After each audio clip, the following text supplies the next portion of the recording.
আসসালামু আলাইকুম ওয়া রাহমাতুল্লাহি ওয়া বারাকাতুহু। পাশে যারা বসে আছেন, সামনে বসলে ভালো লাগবে, আমারও ভালো লাগবে, আপনাদেরও ভালো লাগবে। হয়তো একটু কষ্ট হবে আপনাদের, আপনারা সামনে এসে বসলে ইনশাআল্লাহ আমি আলোচনা শুরু করব। এই যুবক ভাইরা, আসো বাবা, এদিকে আসো, আসেন এদিকে আসেন, সামনে বসেন। এদিকে যারা আছেন, আমরা মাটির মানুষ, মাটিতে বসতে পছন্দ করি, মাটিতে খেতেও পছন্দ করি। তাই আসেন না ভাই, বসেন। অসুন্দর দেখা যায়, আল্লাহ তাআলা আমাদেরকে আগে আনছেন, আমরা আগে আগে বসি ইনশাআল্লাহ। আল্লাহ তাআলা আমাদের বরকতকে বরকত করুন, আল্লাহ তাআলা বরকতে পরিপূর্ণ করুন, বলেন আমিন।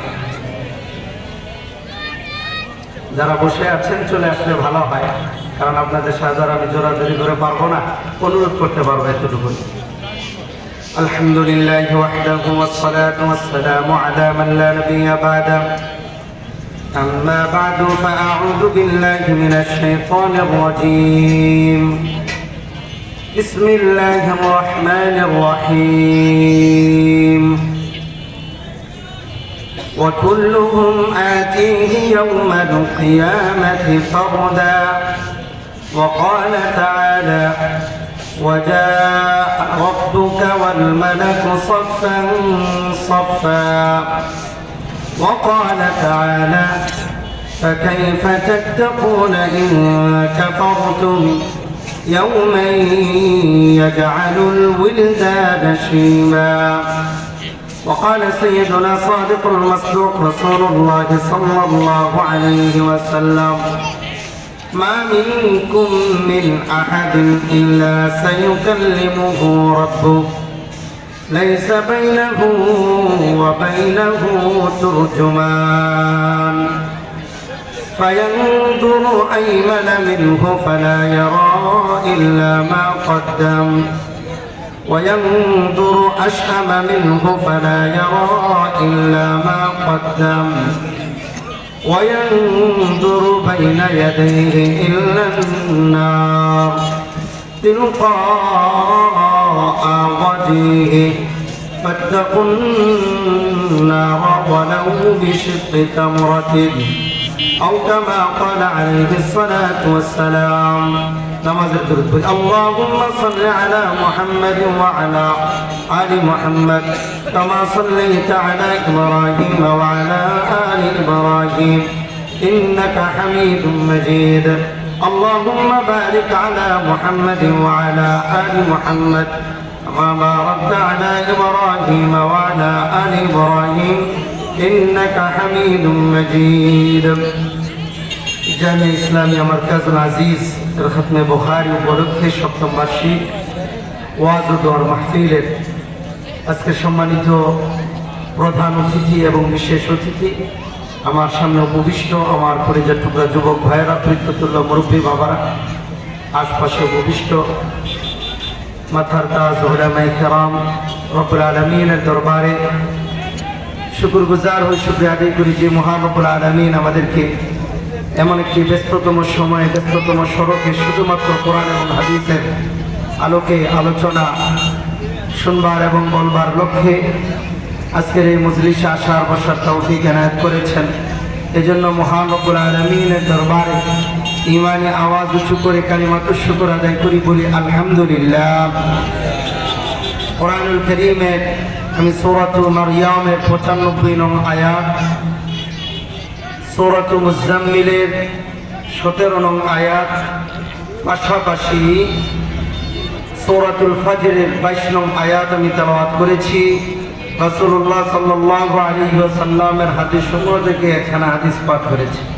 হাদিস এবং আয়াতের আলোকে যেহেতু মাগরিব থেকে আসা পর্যন্ত সময় খুবই সংক্ষিপ্ত, অল্প সময় কিছু কথা বলবো। আল্লাহ তাআলা আমাদেরকে আমলের নিয়তে শুনবার এবং আমাকে বুঝিয়ে বলবার তৌফিক দান করুন, বলেন আমিন। সর্বোপরি কথা হলো, আমি আমার জীবনকে যেভাবে সাজাবো আল্লাহর সামনে ওভাবেই আমি উঠব। এজন্য আমি আমার নিজেকে ওইভাবেই সাজাতে হবে যেভাবে আল্লাহর সামনে নিজেকে উপস্থাপন করতে চাই।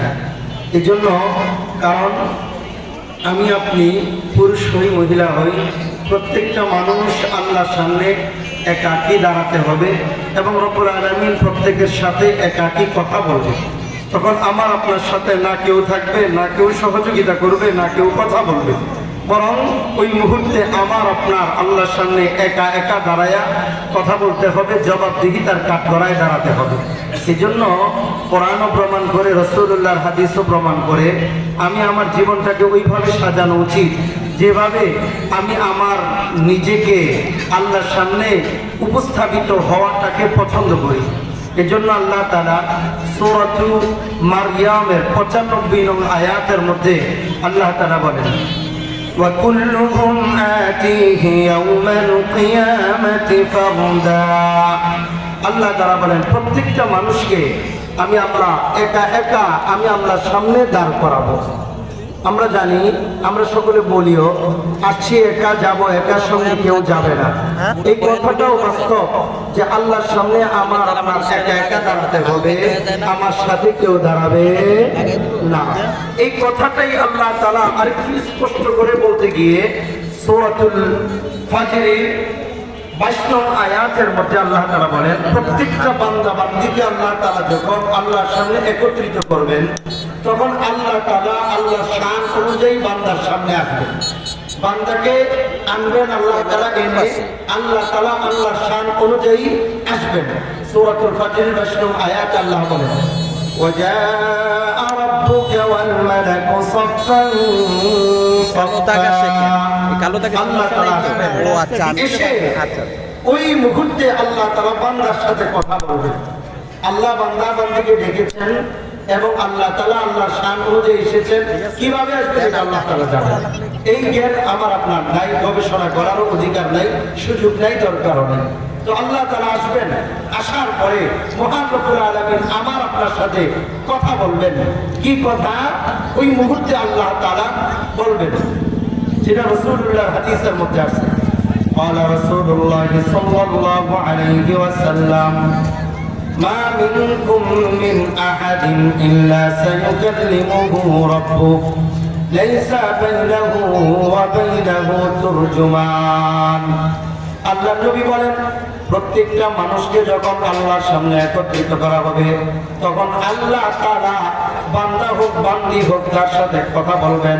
লাইসা বাইনাহু আই লাইসা বাইনাল্লাহি ওয়া বাইনা ইবাদিহি তুরজুমান।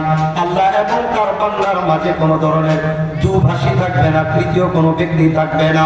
ফায়ানজুরু আইমাদা মিনহু ফালা ইয়ারা ইল্লা মা কদ্দাম। বান্দা তার ডান দিকে তার ভালো আমলগুলা দেখতে পাবে। ওয়ায়ানজুরু আশআমা মিনহু ফালা ইয়ারা ইল্লা মা কদ্দাম।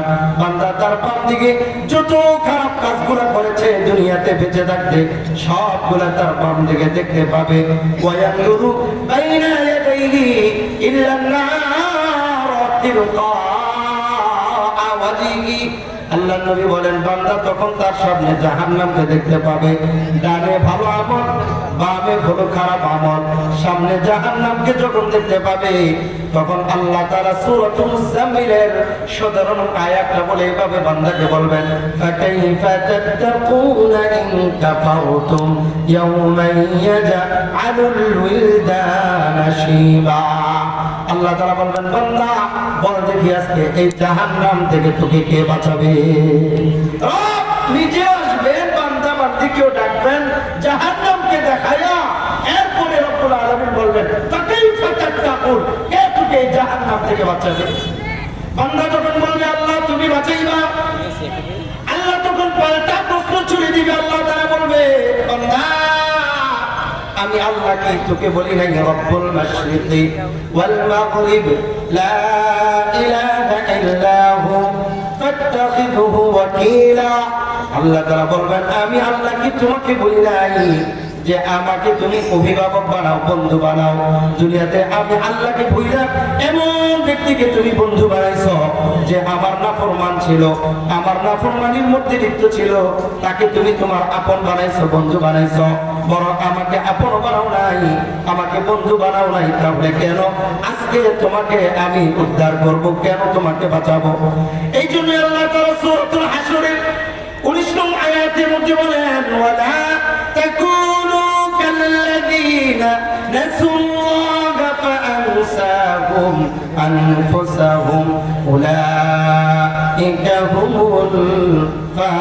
الفاسقون আল্লাহ তাআলা বলেন বান্দা আমি আল্লাহকে তুমি ভুলে যাও না ওই মানুষদের মতো হয় না যারা আমি আল্লাহকে ভুলে গেছে যদি দুনিয়ার মধ্যে আমি আল্লাহকে ভুলে যাও মনে রাখো হাসরের ময়দানে আমি আল্লাহ তোমাকে ভুলে যাব যে কথাটা আল্লাহ তাআলা সূরাতুস সাজদা 14 নং আয়াতের মধ্যে আল্লাহ তাআলা বলে ফাদুকু বিমা নাসিতুম লিকা ইয়াউমিকুম হাযা ইন্না নাসিনাকুম ওয়াদুকু আযাবাল খুলদ বিমা কুনতুম তা'মালুন আল্লাহ তাআলা সেদিন বলবেন ফাদুকু বিমা নাসিতুম লিকা ইয়াউমিকুম হাযা আজকের দিনে আমি আল্লাহর সাথে তোমার সাক্ষাৎ হবে এই কথাটা বইলা তুমি আমি আল্লাহর নাফরমানির মধ্যে লিপ্ত ছিলা এই জন্য তুমি আজকে তোমার দুনিয়াতে আমি আল্লাহকে ভুলে থাকার কারণে এই শাস্তি তুমি ভোগ করো ইন্না নাসিনাকুম আজকে আমি আল্লাহ তোমাকে ভুলে গেলাম বলুন তো দেখি রব্বুল আলামিন যদি আমাকে আপনাকে ভুলে যায় আমার আপনার আপন বলতে হাসরের ময়দানে কেউ আসেনি কেউ নাই হাসরের ময়দানে রব আমাকে ডাকবে রব নিজে আসবেন এসে রব জাহান্নামকে দেখায়া বলবেন কাইফা তাত্তাকুন বল দেখি তোকে জাহান্নাম থেকে তুই নিজেকে কিভাবে বাঁচাবি কে তোকে জাহান্নাম থেকে বাঁচাবে ওই মুহূর্তে বান্দার কৃতকর্ম যখন সব প্রকাশ পেয়ে যাবে আল্লাহ তাআলা জাহান্নামকে ডেকে বলবেন জাহান্নামকে আসতে বলবেন যেটা সূরাতুল ফাতিরের 23 নং আয়াতের মধ্যে আল্লাহ তাআলা বলেন ওয়াজিআ ইয়াউমাইযিন বিজাহান্নাম আল্লাহ তাআলা সেদিন জাহান্নামকে আসতে বলবেন হাদিসের মধ্যে আছে জাহান্নাম যখন আসবে জাহান্নামের মধ্যে 70,000 লাগাম থাকবে প্রত্যেকটা লাগামকে আবার 70,000 ফেরেশতা টেনে টেনে এরপরে আনবে এনে এরপরে আল্লাহ তাআলা নাফরমানদেরকে ওই জাহান্নামের মধ্যে নিক্ষেপ করবে আর যারা নেককার তাদের সাথে আল্লাহ তাআলা যখন কথা বলবে বান্দা যখন তার ডানে ভালো কাজগুলা বামে ভালো কাজগুলা দেখতে পাবে আল্লাহ তাআলা তাকে জান্নাত দেখাইয়া আল্লাহ তাআলা তখন বলবেন ইয়া আইয়াতুহান নাফসুল মুতমাইন্না ইরজিই ইলা রাব্বিকি রাদিয়াতাম মারদিয়া ফাদখুলি ফি ইবাদি ওয়াদখুলি জান্নাতি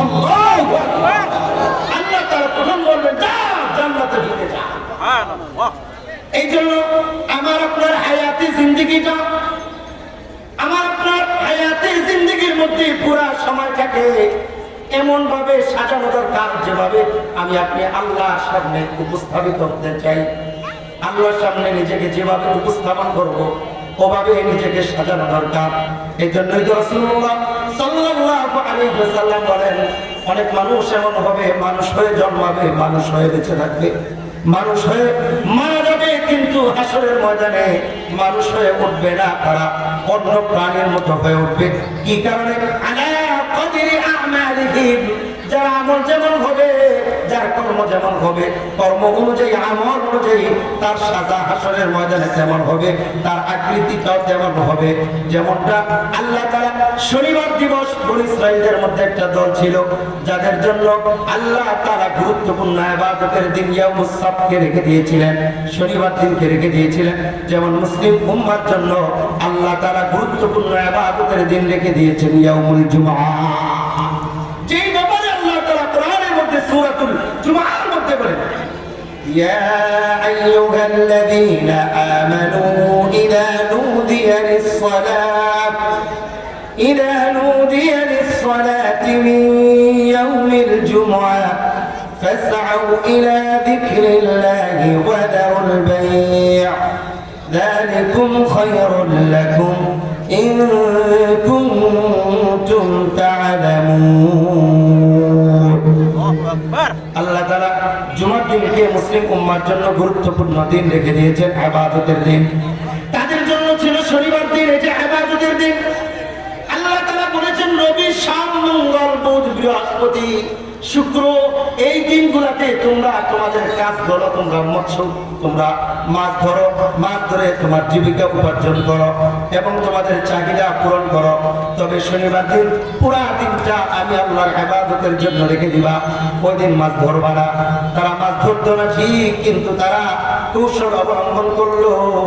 কৌশলটা এমন ভাবে অবলম্বন করলো, সমুদ্র থেকে, নদী থেকে তারা গর্ত খনন করলো। গর্ত খনন করে নিকটবর্তী জায়গার মধ্যে বড় একটা খাল খনন করে এরপরে তারা রেখে দিত। শনিবার দিন যখন নদী অথবা সাগরের মধ্যে জোয়ার আসতো, জোয়ারের সাথে সাথে মাছগুলো আসতো, মাছগুলো এসে শনিবার দিন আটকা পড়ে যেত।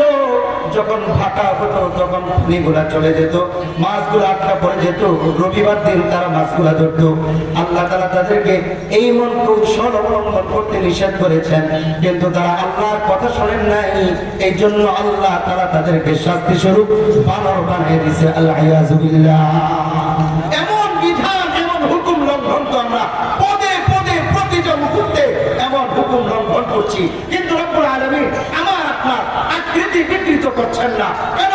রাহমাতুল লিল আলামিনের দোয়ার সিল আমার আপনার কপালে আছে।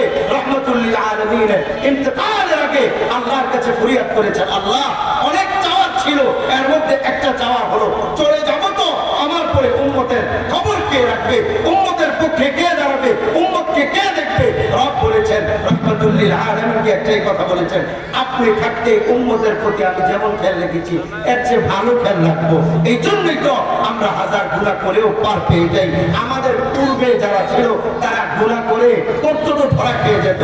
রব আমাদেরকে গুনাহ করার পরেও ধরেন না, ছাড় দেন, ছাড় দেন। তবে যখন আমি আপনি সীমা অতিক্রম করে ফেলি তখন রব তো ধরেন, এমন ভাবে ধরেন, রবের ধরা বড় ধরা। রব ছাড় দেন, ছেড়ে দেন না, কারণ পাপ পাপকেও ছাড়ে না। কথা ঠিক না বেশি? পাপ পাপকেও ছাড়ে না। এমন বিধান আমরা লঙ্ঘন করি। রাসূল বলেছেন, আল্লাহ আমার উম্মতকে আপনি তাদের আকৃতি বিকৃত করেন না, যার কারণে এখন পর্যন্ত আমরা গুনাহ করি, আকৃতি বিকৃত হয় না। তবে রাসূলের দোয়াটা মৃত্যুর আগ পর্যন্ত, কিন্তু আমার কর্ম যদি খারাপ হয় মরার পরে আমার আকৃতি বিকৃত হবে, যেটা রাসূলুল্লাহর হাদিস প্রমাণ করে। আল্লাহ নবী বলেন, قال رسول الله صلى الله عليه وسلم يحشر الناس يوم القيامة على أنواع شتى। রাসূলুল্লাহ বলেন, হাসরের ময়দানে মানুষদেরকে বিভিন্ন শ্রেণীতে একত্রিত করা হবে। এর মধ্যে ফামিনহুমুল কিরাদা, কিছু মানুষ হবে বানর। বানর কারা হবে?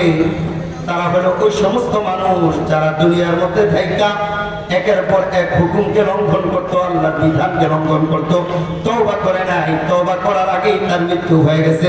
আমি আপনি জানি না কবে মৃত্যু হবে, বরং আমার আপনার মৃত্যু হবে এটা নিশ্চিত, কবে আসবে এটা হলো অনিশ্চিত। এই জন্য রাইসুল মুফাসসিরিন আব্দুল্লাহ ইবনে আব্বাস রাদিয়াল্লাহু তাআলা আনহুমা উনি বলেন, ইদা আসবাহতা ফালা তুহাদ্দিস নাফসাকা বিল মাসা। যখন তুমি আল্লাহ প্রদত্ত সকাল পেয়ে যাও তখন তুমি তোমার নিজেকে বলো না সকালের কাজটা সন্ধ্যাবেলায় করবা, বরং সন্ধ্যাবেলার কাজটা ওয়াইদা আমসাইতা ফালা তুআদ্দিব নাফসাকা বিসসাবাহ। সন্ধ্যা যখন আল্লাহর পক্ষ থেকে পেয়ে যাও নিজেকে বলো না সন্ধ্যার কাজটা সকালবেলা করবা। ফাইন্নাকা লা তাদরি ইয়া আব্দুল্লাহ মাসমুকা গাদা। ও আল্লাহর বান্দা, তুমি জানো না আগামীকালকে তোমার নামটা কি হবে। আজকে আমার নাম ইয়াহিয়া বিন নজরুল ইসলাম। আমি যদি এই মুহূর্তে আমার রূহটা চলে যায়, কুল ইয়াতাওয়াফাকুম মালাকুল মাউতিল্লাযী উকিলা বিকুম, মৃত্যুর ফেরেশতা এসে যদি আমার রূহটা কবজ করে নিয়ে যায়, আমার জিঞ্জিরের বাড়িতে মানুষ যারা পরিচিত আছে তারা গিয়া বলবে না ইয়াহিয়া কোথায়, বলবে লাশ কোথায়। নামই পরিবর্তন হয়ে যাবে, আমার নামও কেউ নিবে না, বলবে লাশটা কোন রুমে রাখা হয়েছে, কয় তলায় রাখা হয়েছে, বাড়ির কোন পাশে রাস্তা আছে, নাম পরিবর্তন হয়ে যাবে। আব্দুল্লাহ ইবনে আব্বাস বলে, ফাইন্নাকা লা তাদরি ইয়া আব্দুল্লাহ মাসমুকা গাদা। ও আল্লাহর বান্দা, তুমি জানো না তোমার আগামীকালকে নামটা কি হবে। নাম পরিবর্তন হওয়ার আগে তুমি নিজে পরিবর্তন হয়ে যাও, তাহলে তোমার জন্য জান্নাত আল্লাহ রেডি করে রাখবে। আমার নাম পরিবর্তন হওয়ার আগে আমি পরিবর্তন হয়ে যাই, আমার নিজেকে সাজাই আল্লাহর সামনে, যেন আমার আপনার অপকর্মের কারণে হাসরের ময়দানে বানরের মতো হয়ে আমার উঠতে না হয়, বরং মানুষ হয়ে জন্মে জন্মেছি। যারা হাসরের ময়দানে বানর হয়ে উঠবে তারা কি বানর হয়ে জন্মেছিল? আমার সাথে কথা বলবেন, বানর হয়ে জন্মেছিল? বানর হয়ে বেঁচেছিল? বানর হয়ে মরেছে? মানুষ হয়ে জন্মেছে, মানুষ হয়ে বেঁচেছিল, মানুষ হয়ে মরেছে, কিন্তু হাসরের ময়দানে তারা বানর হয়ে উঠবে। কারণ রবের হুকুম একের পর এক লঙ্ঘন করে তো রবের কাছে তওবা করে না। রব তো সুযোগ দিয়েছেন। এই যে শাবান মাস এমন একটা মাস, এমন একটা মাস যেই মাসে বান্দার আমলগুলা আল্লাহর কাছে নিয়ে যাওয়া হয়, আল্লাহর কাছে পেশ করা হয়। বরং এই জন্য রাসূল সাল্লাল্লাহু আলাইহি সাল্লাম এই মাসটাকে এমন ভাবে নিজেকে প্রস্তুত করতেন যেন আগামী মাসে ইবাদত করা তার জন্য সহজ হয়। উম্মতকে শিক্ষা দিয়েছেন। বরং আমি আমার দেহটাকে আল্লাহর সামনে কিভাবে উপস্থাপিত করতে চাই, উপস্থাপন করতে চাই, ওইভাবে আমি আমার নিজেকে সাজানো দরকার। ঈদগাহে, ঈদের ময়দানে, ঈদের নামাজের জন্য আমি 3.5 হাত বড়িটাকে কিভাবে উপস্থাপন করব, এই জন্য ইসলাম পড়ে যাই, নামি দামি কাপড় কিনি, এরপরে টেইলার থেকে অর্ডার দেই, 15-20 দিন পরে আমার জামা হইলে এরপরে আনি, ধৌত করি, লন্ডিতে দেই, এরপরে এটাকে ইস্তারি করি, সুন্দর করে আলমারিতে রেখে দেই। এত কিছু, এত মেহনত কি জন্য? যে ঈদগাহে আমি আমার নিজেকে মানুষের সামনে সুন্দরভাবে উপস্থাপন করব। এই একদিন উপস্থাপনের জন্য কয়েক ঘন্টার সৌন্দর্যের জন্য যদি 1 মাস মেহনত করতে হয়, তাহলে যে হাসরের ময়দান 50,000 বছরের মতো হবে। ওই সময় আমি আমার নিজেকে উপস্থাপন করার জন্য কি পরিমাণ মেহনত করা দরকার, কি পরিমাণ মেহনত করা দরকার। এই জন্য রাসূলুল্লাহ সাল্লাল্লাহু আলাইহি ওয়াসাল্লাম বলেন, মানুষ হয়ে জন্মাবে, মানুষ হয়ে বাঁচবে, মানুষ হয়ে মরবে, কিন্তু হাসরের ময়দানে বানর হয়ে উঠবে। কারণ হলো তারা আল্লাহর হুকুমকে লঙ্ঘন করত। 2 নম্বর রাসূলুল্লাহ বলেন, ফামিনহুমুল কিরাদাতু ওয়াল খানাযির, কিছু মানুষ এমন হবে যারা হবে শুকর। শুকর কারা হবে? মুহাদ্দিসিনে কেরাম বলেন, যারা একের পর এক হারাম কাজের মধ্যে লিপ্ত থাকে, হারাম ভক্ষণ করে। আমার খাবার হারাম, আমার পোশাক হারাম, আমার পানীয় হারাম, আমি আল্লাহর কাছে দোয়া করি।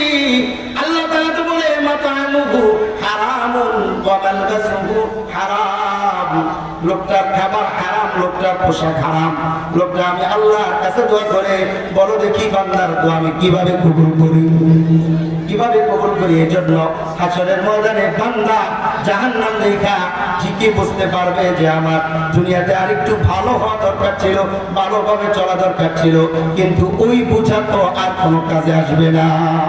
এই জন্য আল্লাহ তাআলা কোরআনের মধ্যে বলতেছেন, وجيء يومئذ بجهنم يومئذ يتذكر الإنسان وأنى له الذكرى يقول يا ليتني قدمت لحياتي। সেদিন বান্দা বলবে, আরে আজকে তো বুঝলাম নাফরমানির কারণে আমার জন্য জাহান্নাম, যদি আমি দুনিয়াতে থাকতে আজকের জন্য কিছু পাঠাইতাম। ইয়া লাইতানি কদ্দামতু লিহায়াতি, রব এটাই বলে সূরাতুল হাশরের 18 নং আয়াতে, রব এটাই বলতেছে, ইয়া আইয়ুহাল্লাযীনা আমানু তাকুল্লাহ ওয়াল তানজুর নাফসুম মা قدمت لغد واتقوا الله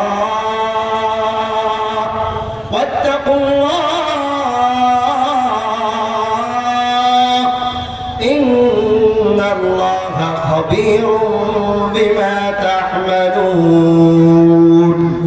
الله تعالى বলেন, اتقوا الله ولتنظر نفس ما قدمت لغد। প্রত্যেকটা মানুষ যেন চিন্তা করে, আজকে আমার মৃত্যু হলে আগামীকালকের জন্য আমি কি করব, কি রেখেছি, কি পাবো, কি খাবো, ফ্রিজে রেডি, সকালে কি খাবো, রান্না রেডি, সব রেডি, 2-4 দিন পরে কিভাবে চলবো রেডি আছে, কোথায় থাকবো রেডি আছে। কিন্তু আজকে আমি এই মুহূর্তে মারা গেলে কবরের জন্য আমার সামানা কি অর্জন করলাম, কি সামানা অর্জন করলাম আমি?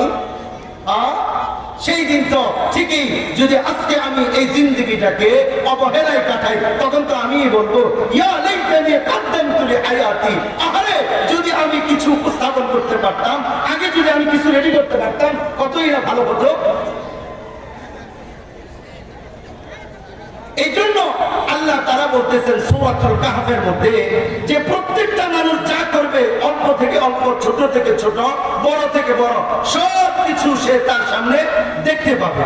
এই জন্য আল্লাহ তাআলা সূরাতুল কাহফের 49 নং আয়াতের মধ্যে আল্লাহ তাআলা বলেন, وَوُضِعَ الْكِتَابُ فَتَرَى الْمُجْرِمِينَ مُشْفِقِينَ مِمَّا فِيهِ وَيَقُولُونَ يَا وَيْلَتَنَا مَا لِهَذَا الْكِتَابِ لَا يُغَادِرُ صَغِيرَةً وَلَا كَبِيرَةً إِلَّا أَحْصَاهَا وَوَجَدُوا مَا عَمِلُوا حَاضِرًا وَلَا يَظْلِمُ رَبُّكَ أَحَدًا।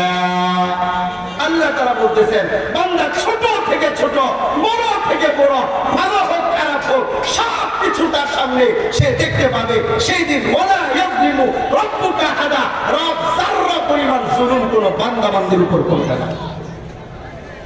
এই জন্য হাদিসের মধ্যে আছে রাসূলুল্লাহ সাল্লাল্লাহু আলাইহি ওয়াসাল্লাম, আল্লাহর নবী বলতেছেন, হাশরের ময়দানে আমি আপনি যখন উপস্থাপিত হব, আল্লাহর সামনে দাঁড়াবো, ফামিনকুমুল কিরাদাতু ওয়াল ফানাজির, কিছু মানুষ হবে তারা বানর হয়ে আল্লাহর সামনে দাঁড়াবে, কিছু মানুষ তারা শুকর হয়ে আল্লাহর সামনে দাঁড়াবে। এমন কিছু মানুষ থাকবে তাদের মধ্য থেকে ওয়ামিনকুমুল মুসফুনা আলা ওয়াজুহিহিম, যাদের চেহারাটা থাকবে বিকৃত, তারা ওই সমস্ত মানুষ যারা শরীয়তের বিধানগুলোকে ভালো লাগতো না, শরীয়তের বিধান থেকে নিজের চেহারাকে অন্যদিকে ঘুরে ফেলতো। হাশরের ময়দানে আল্লাহ তাআলা তাদের চেহারা ঠিকই ঘুরে দিবেন। ওয়ামিনহুমুল্লাযীনা ওয়ামিনহুমুল উম্মি ওয়াস-সুম্মু ওয়াল-বুকমু, কিছু মানুষ থাকবে দুনিয়াতে তারা চোখে দেখে, হাশরের ময়দানে তারা চোখে দেখবে না।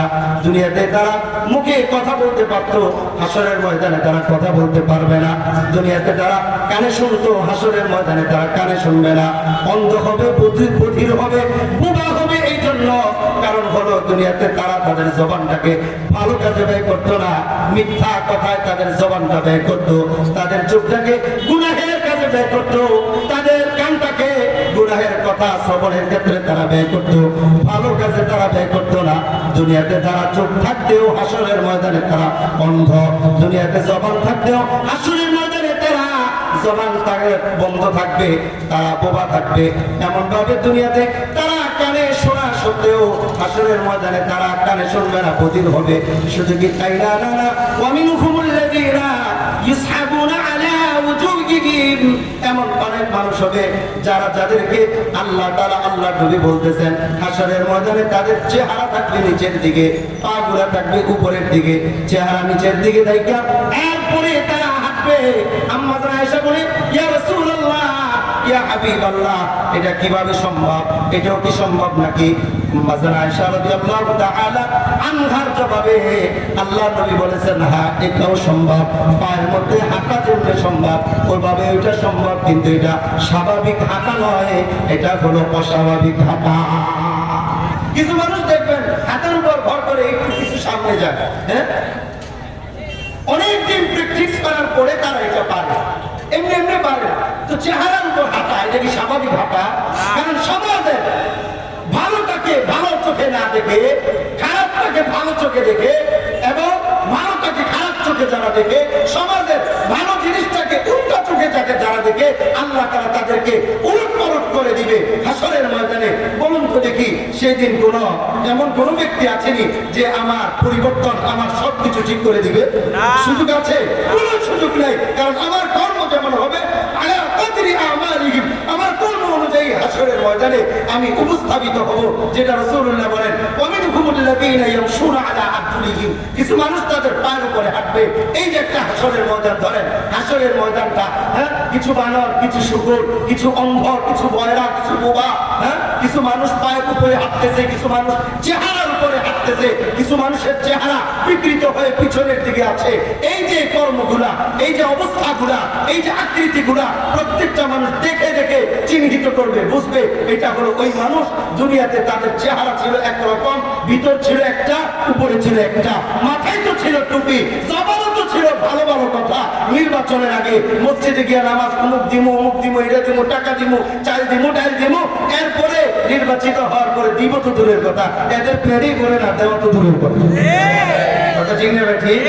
এমন মানুষ নাই নামাজে এই নির্বাচনের আগে চুরি করে, অথচ 14 গোষ্ঠীর মধ্যে এমন কোন ইতিহাস আছে ওই টুপি পড়ছে, ফজরের নামাজ পড়ে না, সূরার ঘরে সূরা, ফজরের নামাজ পড়ে না, জুমার সময় আইসা মসজিদে আইসা কথা বলে। আরে চল, তুই যদি নির্বাচনের জন্য ভোট চাইতে আসস, যদি তুই মানুষের কাছে ভোট পাইতে হয়, তাহলে ফজরের নামাজ উপস্থিত হবি, অন্যান্য নামাজ উপস্থিত হবি। ফজরের নামাজে ঘুমাইয়া উঠোস 12টার সময়, এরপরে মসজিদে গিয়া খতিব সাহেবের বয়ান বন্ধ কইরা এরপরে তুই বয়ান দেস। শুধু মসজিদ না, এখন তো এমন একটা সিলসিলা চালু হয়ে গেছে, বরং স্বয়ং বয়ানের মধ্যে বক্তার বয়ান বন্ধ কইরা এরপরে সে কথা বলে। আরে যদি নির্বাচনী প্রচারণা করতে হয়, আলাদাভাবে প্রচারণা করবি, আলাদাভাবে এমন মত কায়েম করবি, দেখবি কয়জন মানুষের 3 জনের কথা শোনার জন্য আসবো না, যদি চা বিস্কিট দেয় না। মানুষ তো কথা শুনতে আসে কোরআনের কথা, আমাদের কথা শুনতে আসে, আল্লামা মামুনুল হকের কথা শুনতে আসে, কোন নেতার কথা শুনতে আসে না। বিশ্বাস যদি না হয়, হয় মাহফিলের আগে অথবা মাহফিলের পরে প্রধান বক্তা বয়ান করে মোনাজাত দিয়ে উঠে যাইব, এরপরে সে বয়ান করবো। পাইবনি না, মানুষ তো দূরে গেছে, কুত্তা ছাগল একটা পাইব না। খারাপ শোনা গেছে একটু না, বাস্তব প্রতিষ্ঠ হয়ে গিয়েছে। এই বছর একদম কম হইল 50 থেকে 4টা, খালি কেরানীগঞ্জের মধ্যে মাহফিল করছি। প্রতিষ্ঠ হয়ে গেছি, প্রত্যেকটা মাহফিলে বয়ানে উঠলে নেতায় করে, বয়ানে উঠলে নেতায় করে। আরে আশ্চর্য, কোন বক্তা নেতার কথার মাঝখানে কোন বক্তা আসলে কি নেতার কথা বন্ধ করে বক্তাকে বয়ান করতে দেওয়া হয়? যদি এটা দেওয়া না হয়, তাহলে নেতা আসলে বক্তার বয়ান বন্ধ করে নেতা কেন কথা বলবে?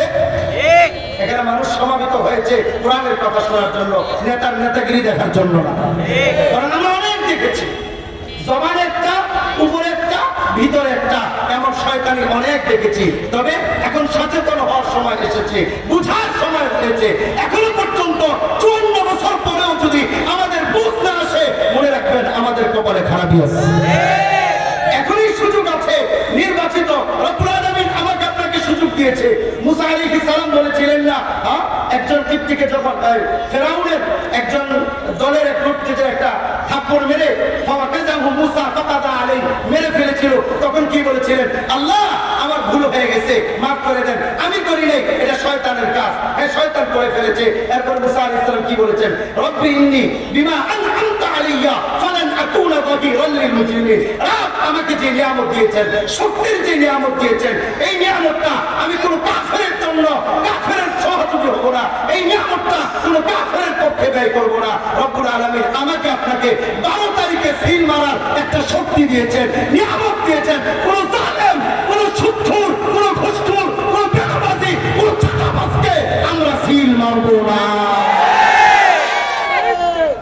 কারণ এটা আমার আপনার আমানত, আমার আপনার আমানত। রব জিজ্ঞেস করবেন না তুই যাকে ভোট দিছ সে পাস করে নাই কেন, এটা রব জিজ্ঞেস করবেন না। রব জিজ্ঞেস করবেন তুই যাকে সিল মারছস, হ্যাঁ তুই কাকে সিল মারছস এটা কর। ঠিক, আমি যাকে সিল মারছি সে পাস করলো কি করলো না, রব এটা জিজ্ঞেস করবেন না। বরং রব জিজ্ঞেস করবেন আমি কাকে সিল মারছি। আমি যদি একজন বেনামাজিকে সিল মারি, আমি যদি একজন বেরোজগারকে সিল মারি, একজন চাঁদাবাজকে যদি আমি সিল মারি, একজন সুদখোর ঘুষখোরকে যদি আমি সিল মারি, মনে রাখবেন ওই সুদখোর ঘুষখোর বেনামাজি ডাকাত লম্পট চিটার জিনাখোর যতদিন পর্যন্ত গুনাহ করবে, আপনি ইমামের পিছনে 5 ওয়াক্ত নামাজও পড়বেন, আপনি নামাজে দাঁড়িয়ে থাকবেন, আর আপনি যেই নেতাকে সিল মেরেছেন ওই নেতা তার সংসদে বসে অথবা তার ঘরে বসে সুদ খাচ্ছে, ঘুষ খাচ্ছে, গুনাহ করছে, আপনি তাকে সিল মারার কারণে আপনি নামাজের মধ্যে আছেন, সে গুনাহ করছে, তার গুনাহ অটোমেটিক আপনার আমলনামায় চলে আসছে। কারণ আপনি তো গুনাহ করেন নাই, আসলে কেন?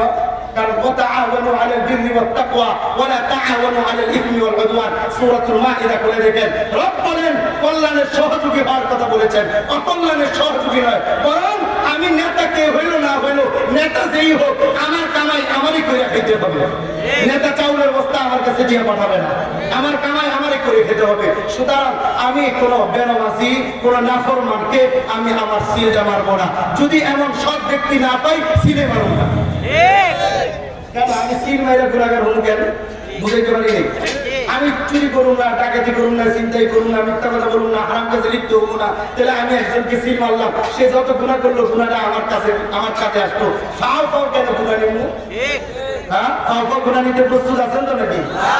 আসেননি? নিবেননি?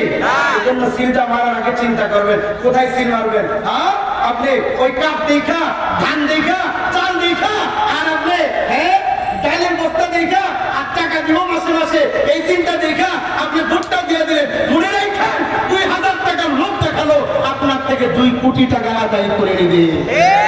এটাই হলো বর্তমান সমাজের অবস্থা। বরং যারা নির্বাচনের আগে লোভ বেশি দেখায়, তারাই নির্বাচনের পরে চুরি বেশি করে। এই জন্য লোভ নয়, বরং কোথা থেকে দিবে টাকাগুলা? এই যে এত কিছু দিবে, কোথা থেকে দিবে? এটা আমার আপনার ট্যাক্সের টাকা থেকে দিবে। দরকার কি? এখন মোবাইলে কথা কই 1.5 টাকা, তখন কথা বলতে 3 টাকায় দিব তো ঠিকই। এই জন্য আমার আপনার শক্তি যেটা আছে এটা ন্যায়ের কাছে ব্যয় করবো, কারো বিপক্ষে নয়, বরং আমার এটা অধিকার। হ্যাঁ, এই যে সিল মারা এটা আমার অধিকার, আপনার অধিকার। এমন ব্যক্তিকে দিব, সব ব্যক্তিকে দিব, সে জিতুক আর না জিতুক, জিতুক হারক যাই করুক না করুক, সব ব্যক্তি একজন পেয়েছে, সে যদি একটা ভোটও পায়, ওই একটা ভোট আমি আর আপনি দিব। ঠিক আছে, এটা আমি আর আপনি দিব। আর একজন অনেক পায়ে গেছে, অথচ সে নাফরমান। নাফরমানকে কেন আমি ছাই দিব? এই নাফরমান যত অন্যায় করবে, সব অন্যায়ের ভাগ আপনি নিতে রাজি আছেন? যদি রাজি থাকেন দেন, আমার কোনো সমস্যা নেই। কারণ আপনি আমার বাড়িতে খাইবার আইবেন না, আপনার বাড়িতে আমি খাইবার যাবো না। যা মুসে চেমনে করেন। হাসরের ময়দানে কেমনে দাঁড়াইতে চান? হ্যাঁ, নেতার লোকে বান্দর হয়ে দাঁড়াইবার চান না ভালো হয়ে দাঁড়াইবার চান? নিজের ফায়সালা নিজে দেন। কারণ রাসূলুল্লাহ বলেন, আলা কদরি আমালিহিম, যার যার কর্ম অনুযায়ী হাসরের ময়দানে দাঁড়াবে। এই জন্য আম্মা জান আয়েশা রাদিয়াল্লাহু তাআলা আনহা বলার আগে আল্লাহর নবী বলতেছেন, শোনো, তুহশারুনা ইয়াউমাল কিয়ামাতি রুফাতান রুয়াতান গুররা। রাসূলুল্লাহ বলেন, হাসরের ময়দানে মানুষ যখন দাঁড়াবে, পায়ের মধ্যে কোনো জুতা থাকবে না, পরনে কোনো পোশাক থাকবে না। পুরুষরা দাঁড়াবে খতনা ছাড়া, গুল্লা, কোনো খতনা থাকবে না। আম্মা জান আয়েশা বলেন, আর রিজাল ওয়ান নিসা ইয়ানদুরু বা'দুহুম ইলা বা'দ। ইয়া রাসূলুল্লাহ, পুরুষ মহিলা একসাথে দাঁড়াবে, একজন আরেকজনের দিকে তাকাবে, সবাই তো উলঙ্গ থাকবে। হাসরের ময়দানে কারো পোশাক থাকবে না, একজন তো আরেকজনের দিকে তাকাবে না। হ্যাঁ, যেমনটা আমরা তাকাই না মার্কেটে গেলে, পুরুষ মহিলার দিকে, মহিলা পুরুষের দিকে, পোশাক থাকা সত্ত্বেও তাকাই কি তাকাই না? যদি বলেন তাকান কি তাকান না?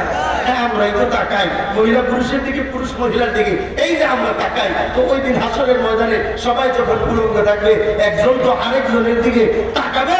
আম্মা জান আয়েশা রাদিয়াল্লাহু তাআলা আনহা প্রশ্নের জবাবে আল্লাহর নবী বলেন, ইয়া আয়েশা, আল আমরু আশাদ্দু মিন আইয়ুহিম মাকুম যালিকা। ও আয়েশা, এটার ভয়াবহতা এত বেশি হবে, সেই দিন একজন আরেকজনের দিকে তাকাবে তো দূরের কথা, নিজের পরনে পোশাক আছে কিনা সে ভুলেই যাবে।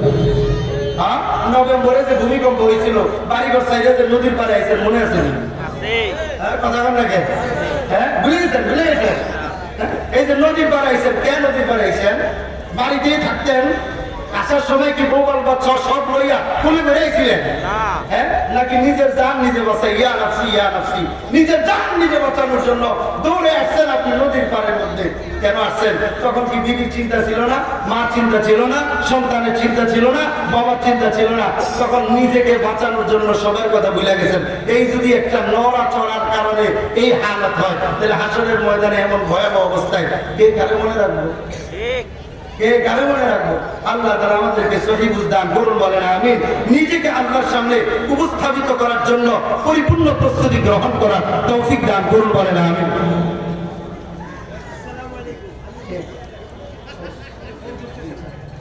ওমা তৌফিক ইল্লা বিল্লাহ। আসসালামু আলাইকুম ওয়া রাহমাতুল্লাহ।